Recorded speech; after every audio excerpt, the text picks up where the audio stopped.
to the covenant that they had with God. When God said, I will be your God and you will be my people. And these are the commands that I give to you.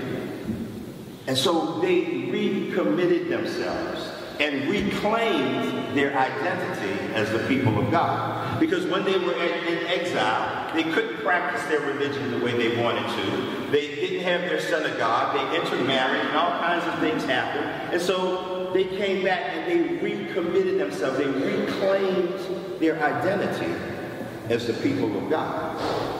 And so that's what we hear about in today's first reading. The people reclaiming their identity. Today's gospel reading, I love ordinary time because it's just that. It's just ordinary time. And Luke starts off identifying himself. Say, many people have tried to write down the things about Jesus, and now it's my turn. And I'm writing to you Theophilus. Theophilus, that's a name that means lover of God. And so in writing to Theophilus, that individual who he was writing to, he's also writing to us as lovers of God.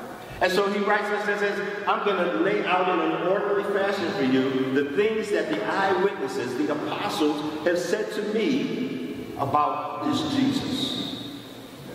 And he starts off saying that Jesus preached all around the country, and everybody in the region knew about it. His fame grew because he was such a great preacher and teacher.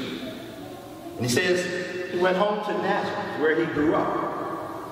And he went, as was his custom. It's very important. Jesus was a good Jew. As was his custom, on the Sabbath, he went to the synagogue. And he got up to read the scriptures. And they handed him a scroll. And he unrolls the scroll to the prophet Isaiah.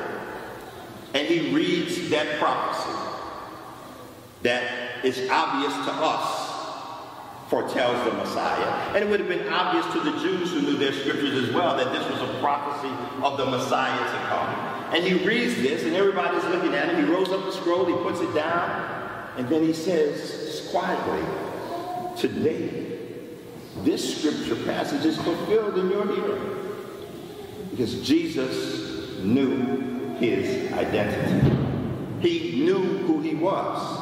And he claimed that identity and proclaimed who he was. Manifested is the word that we've been using in the past few weeks, Father and I, in our homilies. He manifested himself in this particular fashion, letting the people know who he was. He claimed that identity.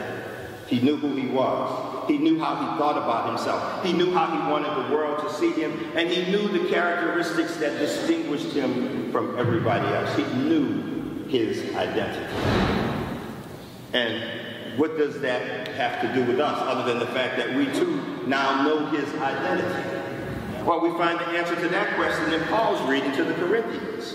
When Paul says, we are all members of the body of Christ. We have been baptized into Christ and into his mission. You've heard me say that dozens of times, that we are baptized into Christ's mission.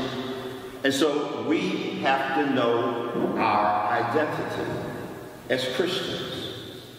And in today's